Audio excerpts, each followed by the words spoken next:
Bonjour. Aujourd'hui, dans notre capsule ConservaWin, nous verrons comment importer un sondage robotisé automatisé à l'intérieur de ConservaWin. Alors, de ce pas, nous allons dans l'onglet Sondage.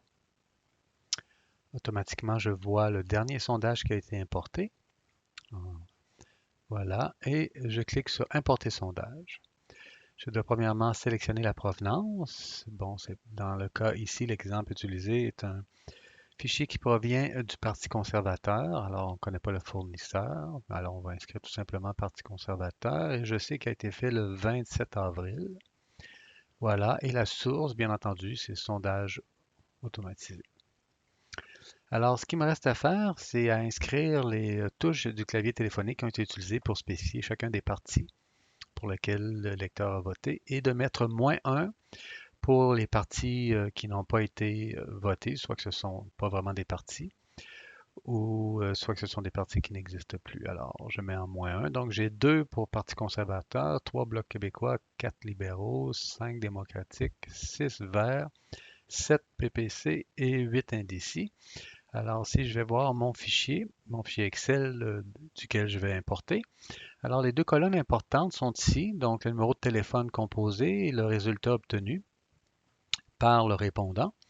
Et puis même si j'ai des informations ici, en fait, qui correspondent aux résultats et les touches qui ont été utilisées, 2 pour Parti conservateur, 3 blocs, 4 libéral, ainsi de suite, ce n'est pas grave car le système va ignorer les colonnes qui suivent de C à J, puisqu'on va lui dire simplement d'utiliser les colonnes A et B, qui sont les deux colonnes nécessaires pour l'importation. Alors voilà, on revient. Donc une fois que tout est bien inscrit ici, je fais exécuter et il me demande de sélectionner le fichier. Alors prenez bien note des types de fichiers qui sont permis. Il faut toujours veiller, les Excel sont permis, mais il faut qu'il y ait un seul feuillet. C'est-à-dire lorsque vous regardez ici dans le bas ou le nom de feuillet ou les onglets, il faut qu'il y en ait un seul. Sinon le système va vous le dire, il y a deux feuillets. Je ne peux pas savoir lequel utiliser et il n'y a pas la capacité de demander lequel des deux feuillets vous devez utiliser. Donc, supprimez les autres feuillets. Si vous avez un autre feuillet comme ça, vous avez vos résultats, vous avez un autre feuillet, simplement venir sur le second feuillet, les feuillets non nécessaires et les supprimer. Voilà.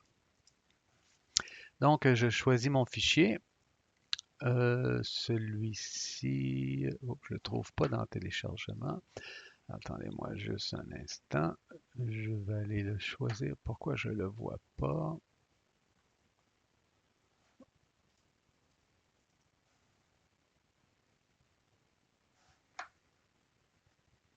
Bon,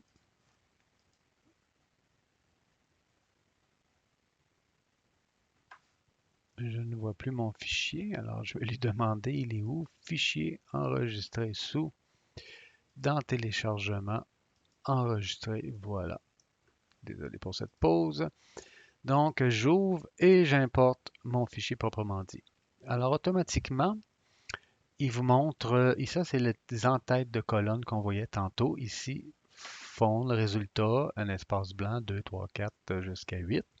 Alors, je mets le fond, le titre de la colonne du fichier Excel correspondante à la rubrique de ConservaOne qui s'appelle fond. Et le résultat, je dois aller chercher no die, numéro composé. Pour toutes les autres colonnes, je mets vide. Je lui dis de ne pas utiliser l'information qu'il y a dans ces colonnes-là et de se concentrer sur les deux premières simplement. Voilà, comme suit. Donc, téléphone, no die, c'est les deux seuls qu'on a besoin. On crée des enregistrements et on n'importe pas la première ligne, le premier enregistrement, puisque c'est l'entête, le titre des colonnes. Alors, j'y vais avec ça. Et là, ça a été rapide. Alors voilà, première étape, il vérifie s'il y a des gens qui ont répondu une des réponses qui n'est pas permis. Alors, vous voyez ici, il y a des gens qui ont appuyé sur le 9, sur le 1 et sur le 0, une vingtaine de personnes. Alors, qu'est-ce qu'on fait avec ça, puisque ça correspond à aucun parti? Alors, on a deux choix, soit les supprimer ou les classer comme étant des indécis.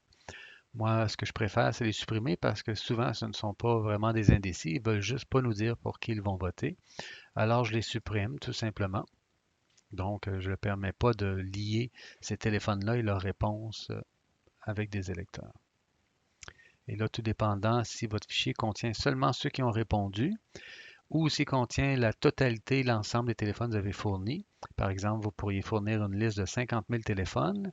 Là-dessus, il y en a 2 000 qui ont répondu. Alors, si les 50 000 sont là, ça va être un peu plus long que s'il ne reste que les 2 000 qui ont été répondus. Alors, on a l'importation complétée, on a 280 résultats, puis il existe 60 numéros de téléphone problématiques. Alors, on va voir ce que ça veut dire. Ça veut dire que ces numéros de téléphone-là, ils ont été sondés, mais on n'a pas de correspondance dans Conservawin vis-à-vis des électeurs qui possèdent ce numéro-là pour faire un rattachement. Bon, deuxième étape, il est une bonne pratique de joindre, de sélectionner encore une fois le fichier Excel pour le joindre au sondage, pour garder l'information si un jour on veut reconsulter le fichier d'origine, on aura accès, ou retraiter parce qu'on a amélioré les numéros de téléphone dans notre BD, quelque chose comme ça. Donc, je vais l'envoyer. Ça va être un petit peu moins long. Voilà. Alors, ça va s'actualiser. Attendez un petit peu. Voilà. Alors, qu'est-ce qui se produit? Bien, le dernier sondage y est inscrit ici. Et celui qui était ici se ramasse dans le sondage comparatif. Donc, le 10 mars, je vois mon comparatif. Et si je compare les deux, mais ça me permet de voir le bloc qui était très en avance. Bon, c'est sûr que l'échantillonnage n'est pas très grand, là, mais pour comparer, on voit que le Parti libéral ici, ça a augmenté, le PPC, ça a augmenté, le bloc, ça a diminué, les NSDC ont grandi beaucoup. Alors, ça nous permet de faire une analyse.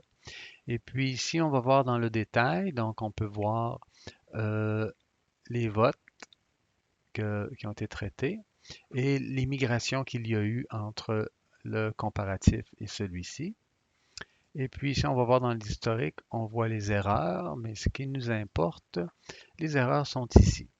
Alors voici tous les numéros de téléphone avec lesquels des gens ont répondu, mais qu'on n'a pas dans notre BD pour une raison ou pour une autre. Alors dans le cas ici, c'est le parti qui a fait ça. Alors il semble que le parti ait des numéros de téléphone pour rejoindre des gens dans notre circonscription que nous, on n'a pas.